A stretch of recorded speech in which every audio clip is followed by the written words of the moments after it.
തൃശൂൽ വീട്ടിലേക്ക് മടങ്ങി വരുന്നതിന് മുൻപ് തന്നെ ഞാൻ എന്റെ ബുദ്ധി പ്രയോഗിച്ചേ മതിയാകും. നാഗറാണിയെ ഈ വീട്ടിൽ നിന്ന് പുറത്താക്കേണ്ട സമയം ഇത് തന്നെയാണ്. ഇതിനേക്കാൾ നല്ലൊരു സമയം ഇനി കിട്ടിയെന്ന് വരില്ല. അല്ലെങ്കിൽ ഞാനാണ് ദിഗ്വിജയൻ എന്നറിയുന്ന ആ നിമിഷം തന്നെ എന്റെ മരണം ഉറപ്പാണ്. ആ ഒരു സമയം എത്തുന്നതിന് മുൻപ് തന്നെ ഞാൻ തന്നെ അവളെ ഇല്ലാതാക്കണം. ശിവാനി, ശിവാനി, നീ എവിടെയാ ഉള്ളത്? ധനഞ്ജയ്, എന്താ ഇത്? എന്തിനാ ഇങ്ങനെ ഒച്ച വെക്കുന്നേ? രാവിലെ തൃശ്ശൂരിനെ തേടി പോയതല്ലേ നീ? കണ്ടോ അവനെ? എന്തെങ്കിലും അറിയാൻ പറ്റിയോ? ഞാൻ കണ്ടില്ല. അതിനുവേണ്ടിയാ ഞാൻ അവളെ വിളിക്കുന്നേ. അവളീ വീട്ടിലുണ്ടല്ലോ, എങ്ങോട്ടും പോയിട്ടില്ല. അവൾ അവനെ തിരക്കാൻ പോയിട്ടുണ്ടാവില്ല. പക്ഷേ അവൻ എവിടെയാണ് പോയിരിക്കുന്നതെന്ന് അവൾക്ക് കൃത്യമായിട്ട് അറിയാം. അതിനുവേണ്ടിയാണ് അവളെ വിളിച്ചത്. രാവിലെ ഇതിനെപ്പറ്റി ചോദിച്ചപ്പോ അവളൊന്നും പറഞ്ഞില്ലല്ലോ. രാവിലെ പറഞ്ഞില്ലായിരിക്കാം. അതിന്റെ കാരണം എന്താണെന്ന് എനിക്കറിയാം. അതിനെപ്പറ്റി ചോദിക്കാൻ തന്നെയാണ് ഞാൻ വിളിക്കുന്നത്. എന്ത് കാരണം? നിങ്ങൾ എന്തൊക്കെയായി പറയുന്നേ? എനിക്കെന്തോ നമ്മുടെ തൃശ്ശൂരിൽ എന്തോ അപകടം സംഭവിച്ചെന്ന് തോന്നുകയാണ്.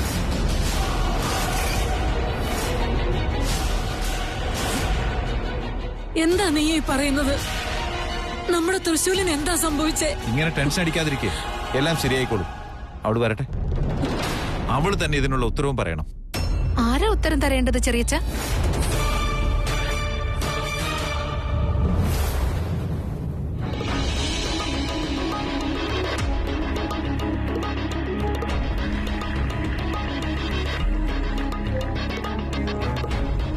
അന്നോ നീ സത്യമറിയാതെ സത്യം അറിയുവാനുള്ള കാരണമാവുന്ന മനസ്സ് സംശയങ്ങളുടെ കൂടാരമായി കഴിഞ്ഞുവല്ലേ?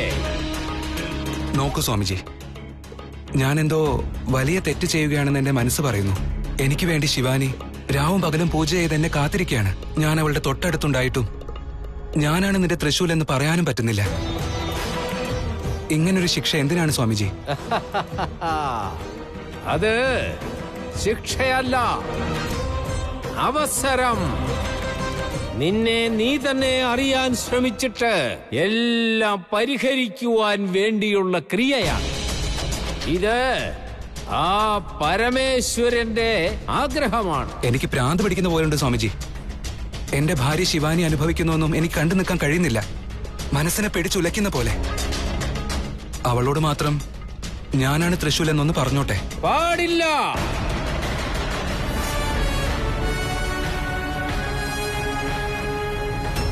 നീ തന്നെ. തൃശ്ശൂർ എവിടെ? ഞാൻ പറഞ്ഞിരുന്നില്ലേ എനിക്കറിയില്ല. ഭർത്താക്കന്മാർ ചില കാര്യങ്ങൾ വീട്ടുകാരോട് പറഞ്ഞില്ലെങ്കിലും ഭാര്യയോട് പറയാതിരിക്കില്ല. അവൻ എവിടെ പോയെന്നുള്ള കാര്യം നിനക്കറിയാം. അവൻ എവിടെ പോകുക എന്നുള്ള കാര്യം നീ ചോദിച്ചിട്ടുണ്ടാവും, അവൻ നിന്നോട് പറഞ്ഞിട്ടും ഉണ്ടാകും. പക്ഷെ അത് നീ ഞങ്ങളോട് പറയുന്നില്ല, അത്ര തന്നെ. ഇനി ഒരു പക്ഷേ അവൻ പോകുന്ന സ്ഥലത്തെപ്പറ്റി ഈ വീട്ടിലുള്ള മറ്റാരും അറിയണ്ടെന്ന് നിന്നോട് പറഞ്ഞിട്ടുണ്ടാവും അല്ലേ? ഇല്ല, അങ്ങനെയൊന്നും എന്നോട് പറഞ്ഞിട്ടില്ല. അങ്ങനെയൊന്നും പറഞ്ഞിട്ടില്ലെങ്കിൽ പറയണ്ട. അവൻ എന്തു പറഞ്ഞിട്ടാ പോയതെന്നെങ്കിലും പറ. ആദ്യമേ ഞാൻ പറഞ്ഞിരുന്നു ഇതുപോലുള്ള എന്തെങ്കിലും പ്രശ്നം ഉണ്ടാവുന്നു. എന്തെങ്കിലും വരട്ടെ, ഇനി ഒന്നും ആലോചിക്കണ്ട. PT വിഷയം മനസ്സിൽ വിചാരിച്ച് ഓടി രക്ഷപ്പെടാം. അവളോട് അവനൊന്നും പറഞ്ഞിട്ടില്ല. എന്നിട്ടോ എല്ലാം അവളുടെ തലയില്. വീട്ടിലെ എല്ലാവരും ഇപ്പൊ ഇവിടെ നിൽപ്പുണ്ട്. എന്താ ചെയ്യാ? എന്താകുമോ എന്തോ. ഒന്നും മിണ്ടാതിരിക്കെ. ഇതെങ്ങാനും കേട്ടിട്ട് അവര് നമ്മളെ അടിച്ചോടിക്കും. ഒന്നും മിണ്ടാതെ നിൽക്കവിടെ. ശിവാനി നിന്നോട് തന്നെ ചോദിക്കുന്നത്, പറ. ഇല്ല, എന്നോട് തൃശ്ശൂൽ ഒന്നും തന്നെ പറഞ്ഞില്ലായിരുന്നു. അങ്ങനെയെങ്കിൽ നിന്നെപ്പറ്റി സ്വാമിജി പറഞ്ഞത് സത്യമാണ്.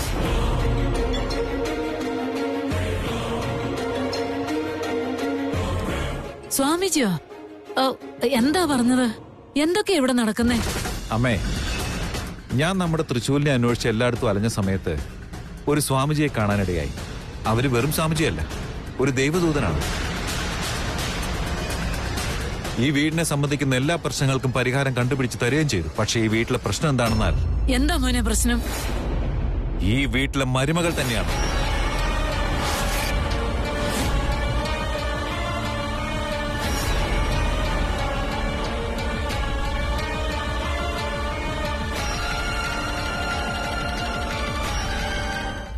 നടത്തിയ പൂജയുടെ നിയമങ്ങൾക്കെതിരെ പ്രവർത്തിക്കുന്നത് ശരിയല്ല തൃശൂൽ.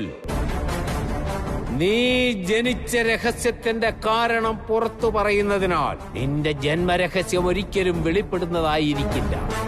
പുറത്താകില്ലേ നിന്റെ ചോദ്യങ്ങൾ, തീരില്ല നിന്റെ സംശയങ്ങൾ. എന്നാലും അവൾ അനുഭവിക്കുന്ന കഷ്ടങ്ങൾ എനിക്ക് നോക്കി നിൽക്കാൻ കഴിയുന്നില്ല സ്വാമിജി. അവളുടെ കഷ്ടം അഗ്നിപ്രവേശം നടത്തിയ സീതാദേവിയുടെ കഷ്ടത്തോളം വരില്ലൊരിക്കലും. അഗ്നിച്ചിതയിൽ പ്രാണത്യാഗം നടത്തിയ സതിയുടെ അത്രത്തോളം വരില്ലൊരിക്കലും. ദേവമാതകൾ ഇത്രത്തോളം കഷ്ടങ്ങൾ സഹിക്കുമ്പോൾ പിന്നെ പുഴുമാനവരായ നമ്മളെത്രത്തോളം. ഇന്നത്തെ കഷ്ടങ്ങളുടെ പിന്നാലെ നാളെ സന്തോഷത്തിന്റെ പൂക്കളുണ്ടാവുമല്ലേ ഭോലേനാഥ. ആ ത്രിപുരാന്തകൻ കാലാന്ത മഹേശ്വരൻ എല്ലാവർക്കും ലക്ഷ്യം നൽകിയിട്ടുണ്ട്. ആകയാൽ ആ ലക്ഷ്യത്തിലെത്തുവാൻ വഴിയും കാണിച്ചു തന്നിട്ടുണ്ട്. നീ അത് നിറവേറ്റണം മഹാദേവ.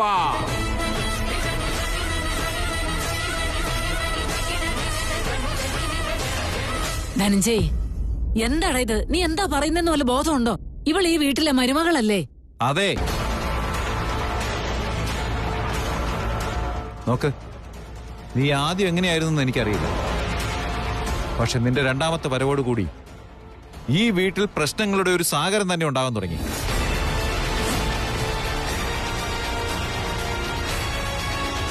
നീ ആദ്യം ഇവിടെ വന്നപ്പോ തന്നെ തൃശ്ശൂരിന് ഓരോ പ്രശ്നങ്ങൾ ഉണ്ടാകാൻ തുടങ്ങി. പിന്നീട് കുറച്ചു കഴിഞ്ഞപ്പോ എന്റെ മകളെ എനിക്ക് ഇവിടെ നിന്ന് നഷ്ടമായി. ഇതെല്ലാം കഴിഞ്ഞിട്ട് ഈ വീട്ടിൽ പല വിചിത്രമായ സംഭവങ്ങളും ഉണ്ടാവാൻ തുടങ്ങി. നിന്റെ വേഷത്തിൽ മറ്റാരോ വരുന്നു, ഇവളുടെ വേഷത്തിൽ വന്ന ആരോ നിന്നെ വിളിച്ചോണ്ട് പോകുന്നു. ഇപ്പൊ ഇതാ തൃശ്ശൂരിനെ പോലും കാണുന്നില്ല. ഇതിനെല്ലാം കാരണം നീ തന്നെയാണ്. ഇത് ഞാൻ പറഞ്ഞതല്ല, ആ സാമുജി പറഞ്ഞതാണ്. അതിന് അദ്ദേഹം പറഞ്ഞു തന്ന ഒരേ ഒരു പരിഹാരം എന്തെന്നാൽ ഇവൾ എന്നേക്കുമായി ഈ വീട്ടിൽ നിന്ന് പോകണം.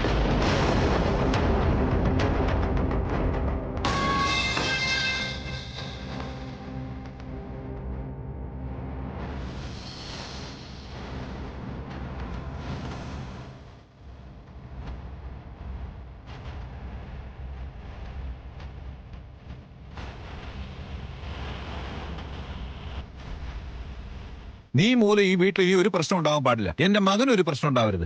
അതുകൊണ്ട് ഇപ്പൊ തന്നെ ഇറങ്ങണം. എന്താണ് നീ പറയുന്നേ? അതെ, ഇവളിനി ഒരു നിമിഷം പോലും ഈ വീട്ടിലുണ്ടാവാൻ പാടില്ല. അഥവാ അവളിനി ഇവിടെ നിന്നാൽ ഈ വീട്ടിൽ ഇനി മരണങ്ങൾ മാത്രമായിരിക്കും സംഭവിക്കുക. അങ്ങനെ സംഭവിക്കാതിരിക്കണമെങ്കിൽ ഈ നിമിഷം തന്നെ നീ ഇവിടുന്ന് ഇറങ്ങിപ്പോണം.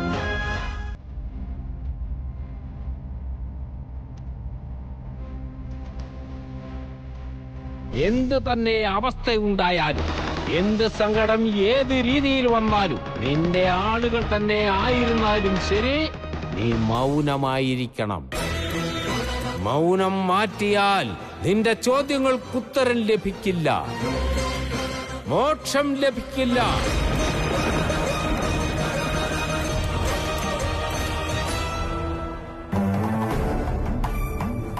കുട്ടികൾ തെറ്റ് ചെയ്യുമ്പോൾ അച്ഛനമ്മമാർ വഴക്കു പറയും.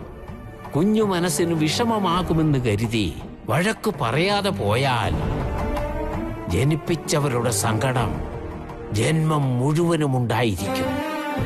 ഈ വേദന എപ്പോഴും, ഈ വിഷമം, ആ കണ്ണുനീർ അല്പനിമിഷത്തേക്ക് മാത്രം. എന്നാൽ ഓർമ്മയിലിരിക്കട്ടെ, ഒരു സുന്ദര ജീവിതം നിനക്കായി കാത്തിരിപ്പുണ്ട്. ആ സുന്ദര ജീവിതം നിനക്ക് വേണമെന്നുണ്ടെങ്കിൽ ഈ കണ്ണുനീർ സാഗരമെല്ലാം നീ തുഴഞ്ഞേ മതിയാവൂ.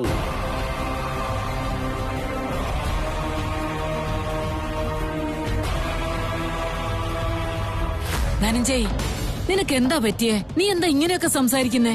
ഇവൾ ഈ വീട്ടിലെ മരുമോളാടാ. അമ്മേ, ശരി എന്താണോ അതാണ് ചെയ്യേണ്ടത്. ഇവളാണ് ഈ വീടിന്റെ പ്രശ്നം. ഇവൾ ഇവിടെ നിന്ന് ഇറങ്ങുകയാണെങ്കിൽ ഇവിടുത്തെ എല്ലാ പ്രശ്നങ്ങളും തീരും. അല്ല മുതലാളി, തൃശൂൽ അവന്റെ ഇഷ്ടത്തിന് വീട് വിട്ട് ഇറങ്ങിപ്പോയതിന് ശിവാനിയെ ഇറക്കി വിടുന്നത് എന്തിനാ? അത് ശരിയാണോ? മധുമതി, നീ ഈ വിഷയത്തിൽ ഇടപെടണ്ട. ആര് കാരണമാണ് ഈ വീട്ടിൽ ഇത്രയും പ്രശ്നങ്ങൾ ഉണ്ടായതെന്ന് മനസ്സിലായി. ആ പ്രശ്നങ്ങൾക്ക് കാരണക്കാരി ഇവൾ ഒരുത്തിയാണ്. അതുകൊണ്ട് തന്നെയാണ് ഇവളോട് ഈ വീട്ടിൽ നിന്ന് പോകാൻ പറയുന്നത്.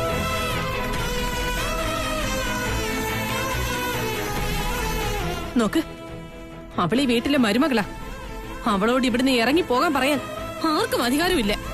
ഈ വീട്ടിലെ എല്ലാ പ്രശ്നങ്ങൾക്കും കാരണം ഇവളാണെന്ന് അറിഞ്ഞിട്ട് പോലും ആ പ്രശ്നത്തെ എടുത്ത് വീട്ടുവാതുക്കൽ തോരണം കെട്ടുന്നത് ശരിയാണെന്നാണോ? അതിലൊരു അർത്ഥവുമില്ല. ശരിക്കും ആലോചിച്ച് നോക്ക്.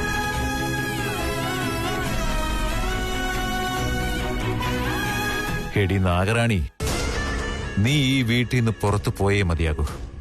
എന്നാൽ മാത്രമേ നിനക്കൊരു കടിഞ്ഞാണിടാൻ സാധിക്കൂ, നിന്നെ നശിപ്പിക്കാൻ സാധിക്കൂ. എന്ന് കരുതി എന്റെ മോന്റെ ഭാര്യ ഇവിടുന്ന് പുറത്താക്കാൻ പറ്റുമോ? ഒന്ന് ബുദ്ധിയോടുകൂടി ചിന്തിച്ചു നോക്ക്. വീടിന്റെ വിളക്കാണെന്ന് കരുതി കത്തിച്ച് ദൈവം വീടിനെ കത്തിക്കുമ്പോ അയ്യോ ദൈവം പ്രസാദിച്ചാണെന്ന് കരുതി ആ തീയെടുത്ത് ആരെങ്കിലും കണ്ണിൽ വെക്കൂ? അങ്ങനെ ചെയ്യോ? തീ എടുത്ത് വെച്ചാൽ പൊള്ളു, അത്ര തന്നെ, അല്ലാതെ വേറെ ഒന്നും സംഭവിക്കില്ല. അതുകൊണ്ട് നമ്മള് അതെടുത്ത് ദൂരെ എറിയ വേണ്ടത്. അതാണ് ഞാനിപ്പോ ചെയ്തുകൊണ്ടിരിക്കുന്നത്. അല്ല ചെറിയച്ച, എന്തൊക്കെ ചെറിയച്ച നീ പറയുന്നേ? ഇതെന്റെ വീടല്ലേ, ഞാൻ ജീവിക്കേണ്ടത് ഇവിടെയല്ലേ. ഞാൻ ഇവിടെ വിട്ട് പോണോന്നാണെങ്കി എന്റെ ശവശരീരം മാത്രമേ അങ്ങനെ പോകൂ. ഒരുപക്ഷെ നീ ഇവിടെ ഉണ്ടെങ്കിൽ തന്നെ എല്ലാവരുടെയും അന്ത്യം സംഭവിച്ചു കഴിഞ്ഞിട്ടേ നിന്റെ അന്ത്യം ഉണ്ടാവുകയുള്ളൂ.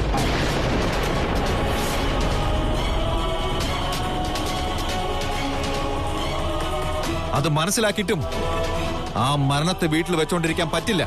അതുകൊണ്ട് വേഗം പൊയ്ക്കോ. എന്താണ് സാർ ഇങ്ങനെ സംസാരിക്കുന്നത്? പെട്ടെന്ന് വീട് വിറ്റുവാൻ പറഞ്ഞാൽ അവൾ എവിടെ പോകും? അവൾ ഇവിടുത്തെ മരുമോളാണ്, അവൾ ഇവിടെ നിൽക്കേണ്ടവളാണ്. നിങ്ങൾ പെട്ടെന്ന് കയറി വന്നിട്ട് അധികാരത്തിൽ സംസാരിക്കുന്നു. ഈ വീട്ടിൽ നിന്ന് അവളല്ല ഇറങ്ങി പോകേണ്ടത്, നിങ്ങളാണ് ഇവിടുന്ന് ഇറങ്ങി പോകേണ്ടത്. മനസ്സിലായോ? താൻ രക്ഷണം മിണ്ടരുത്. നീ ഇവളുടെ കൂടെ ബോണസ് ആയിട്ട് എത്തിയവനല്ലേ? ഇറങ്ങി പോടോ ഇവിടുന്ന്. മര്യാദയ്ക്ക് നിങ്ങൾ കൊണ്ടുവന്നൊക്കെ എടുത്തോണ്ട് വേഗം പൊയ്ക്കോണം ഇവിടുന്ന്. എന്താണ് സാർ ഇങ്ങനെയൊക്കെ സംസാരിക്കുന്നത്? മര്യാദയില്ലാത്തവരുടെ വീട്ടിൽ ഒരു നിമിഷം പോലും ഞങ്ങൾ താമസിക്കില്ല. മനസ്സിലായോ?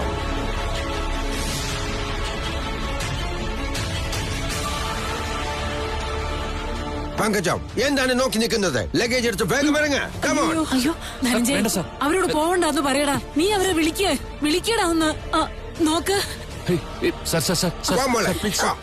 ശിവാനി, പോകല്ലേ മോളെ, ഞാൻ പറയുന്ന ഒന്ന് കേൾക്ക്. നോക്ക്, അവന്റെ ദേഷ്യത്തിൽ എന്തോ പറഞ്ഞു. നിങ്ങൾ അത് കാര്യമാക്കി എടുക്കല്ലേ. ഞാൻ നിങ്ങളോട് തൊഴുതു പറയാം, നിങ്ങൾ പോവല്ലേ. ഇങ്ങോട്ട് മാറി നിൽക്കേ. മുതലാളി മുതലാളി ഒന്ന് ആലോചിച്ച് നോക്ക്. തൃശ്ശൂരും കൂടി ഇവിടെ ഇല്ലാത്ത അവസ്ഥയിൽ ഇങ്ങനെയൊന്നും ചെയ്യുന്നത് തീരെ ശരിയല്ല. നന്ദീശ, നോക്ക്, ഞാൻ എല്ലാം ആലോചിച്ചിട്ടാ പറയുന്നേ. കൂടുതൽ സംസാരിക്കണ്ട.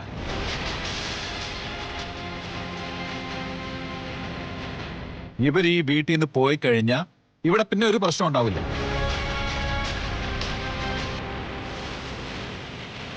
ഈ വീട്ടിൽ നിന്ന് ഇറങ്ങിപ്പോയി നമ്മുടെ മകൻ എത്രയും വേഗം തിരിച്ചു വരികയും ചെയ്യും.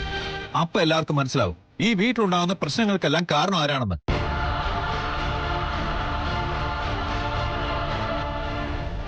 അതെ, നിങ്ങൾ എന്താ മുഖത്തോട് പോകാൻ നോക്കി നിൽക്കുന്നേ? വേഗം പോകാൻ നോക്ക്. അല്ല മുതലാളി. മധുമതി, നോക്കമ്മേ, ഞാൻ ഇവരോട് വീട് വിട്ടു പോകാൻ പറഞ്ഞു കഴിഞ്ഞു. ഞാൻ ഈ വീട്ടിലെ മകനാണ്. ഞാനൊരു തീരുമാനം എടുത്തിട്ടുണ്ടെങ്കിൽ അതിന്റെ പുറകിലൊരു കാരണവും ഉണ്ടാകും, നല്ലൊരു ഉദ്ദേശവും ഉണ്ടായിരിക്കും. ഇനി എന്ത് കിട്ടാൻ വേണ്ടിട്ട് അവിടെ കാത്തു നിൽക്കുന്നേ? ഇറങ്ങിപ്പോ. വാ മോളെ, നമുക്ക് പോകാം. ഇനി നീ ഇവിടെ നിൽക്കണ്ട. നമ്മളോട് മര്യാദ കാണിക്കാത്തടുത്ത് നമ്മൾ ഇനി ഒരു നിമിഷം നിൽക്കില്ല. ഞങ്ങൾ ഈ വീട്ടിലേക്ക് വന്നത് നിന്റെ വീടായതുകൊണ്ടാ. നിനക്കിവിടെ വിലയുണ്ടെന്ന് കരുതി. വിലയില്ലെങ്കിൽ പിന്നെ നമ്മൾ എന്തിനിവിടെ നിൽക്കണം? ഇനി നമുക്കിവിടെ നിൽക്കേണ്ട കാര്യമില്ല. വരൂ.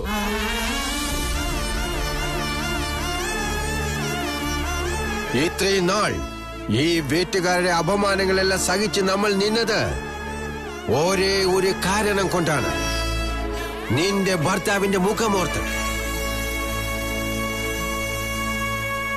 അവനെ ഒരു ദിവസം ഇവിടെ കാണാതെ വന്നപ്പോഴേക്കും നമ്മളെ മോശക്കാരായി പറഞ്ഞു വിടാൻ നോക്കുന്നു. വേണ്ട മോളെ, ഇനി ഈ വീട്ടിൽ നമുക്ക് നിൽക്കണ്ട. വേണ്ട മോളെ, നിന്നെ റാണിയെ പോലെ ഞങ്ങൾ നോക്കും. ഞങ്ങളുടെ സർവവും നീയാണ് മോളെ. നിനക്ക് വേണ്ടിയാണ് ഞങ്ങൾ ജീവിക്കുന്നത് തന്നെ. വേണമെങ്കിൽ നിന്റെ ഭർത്താവ് തിരിച്ചു വരുമ്പോൾ നീ വന്നോ, അല്ലെങ്കിൽ ഈ രാക്ഷസന്മാര് നിന്നെ കൊന്നു വിളിക്കും മോളെ.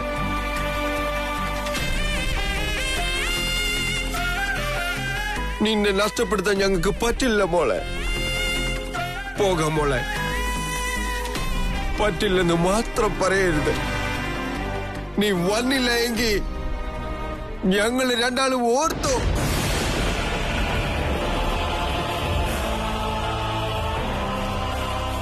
ശരി, നമുക്ക് പോവാം.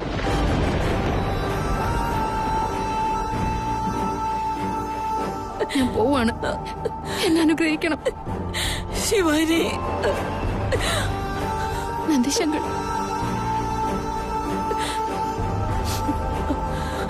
ശിവാനി, നീ ഇവിടുന്ന് പോവല്ലേ മോളെ. ഞാൻ നിന്റെ അമ്മയെ പോലെയല്ലേ. ഗർഭിണിയായിരിക്കുന്ന പെൺകുട്ടി അങ്ങനെയൊന്നും വീട് വിട്ട് പോകാൻ പാടില്ല. ശിവാനി, ഞാൻ പറയുന്നൊന്ന് കേക്ക് മോളെ. പോവല്ലേ. പോവാണമ്മ.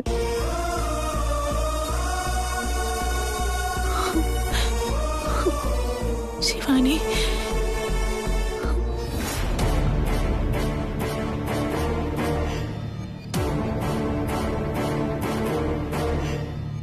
ഇന്നിവിടെ വെച്ച് നീ കളിച്ച നാടകത്തിന്റെ അവസാനമാണ്. മര്യാദയ്ക്ക് ഇറങ്ങി.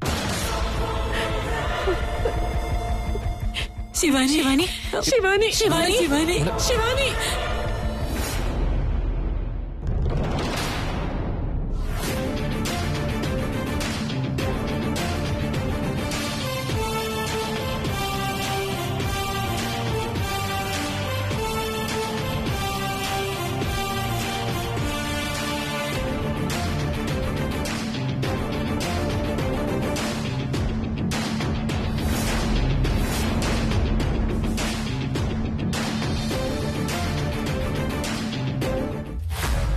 ഹേ മഹാദേവ, ആദിശേഷന്റെ മാനവരൂപം തൃശൂൽ ഇപ്പോൾ ഇതാ അഭയനായി ജീവിക്കുന്നു. പുതിയ രൂപം, പഴയ മനസ്സ്. അവന് തന്റെ മുൻപോട്ടുള്ള ലക്ഷ്യത്തെപ്പറ്റി അറിവുണ്ട്. താൻ വെക്കേണ്ട ചുവടിനെ പറ്റിയും അവൻ അറിവുണ്ട്. എന്നാൽ തന്റെ കാലിനടിയിലുള്ള അപകടത്തെപ്പറ്റി അറിയില്ലല്ലോ മഹാദേവ. ഹേ ഭോലേനാഥ, അങ്ങയുടെ വാക്കുകൾ ശിരസാവഹിച്ചിരിക്കുകയാണ്. അങ്ങിപ്പോൾ അവന്റെ ഇടവും വരവും നിന്ന് അവനെ രക്ഷിക്കേണ്ടത് അത്യാവശ്യമാണ്.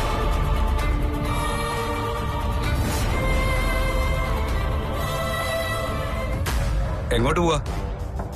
നടക്കൂ, അകത്തേക്ക് നടക്കൂ. ഈ ബാഗ് കൂടെ എടുത്തോ. അല്ല, നിങ്ങൾ എങ്ങോട്ട് പോവാ? വാ വാ വാ, വരൂ വരൂ.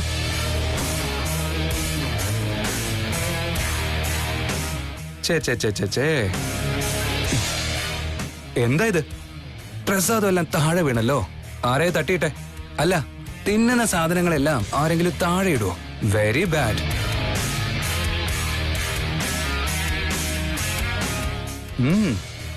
വെരി ടേസ്റ്റിയാ.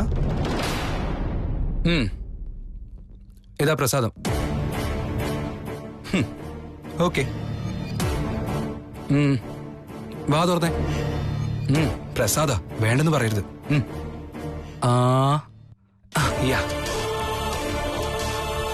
കൈ കാണിക്കൂ. നിങ്ങൾ വാ തുറക്ക. കമോൺ.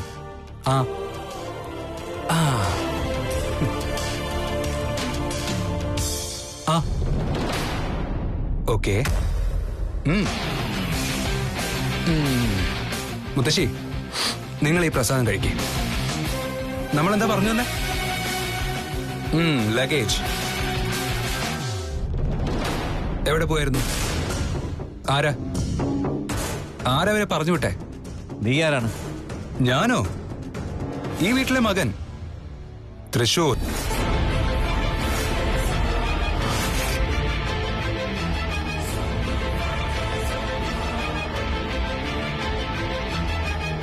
അതെ, എല്ലാരും എന്തിനാ എന്നെ ഇങ്ങനെ തുറച്ചു നോക്കുന്നത്? ഞാൻ പറഞ്ഞു വന്നത് ഈ വീട്ടിലെ മകൻ തൃശൂൽ എവിടെയെന്നാ.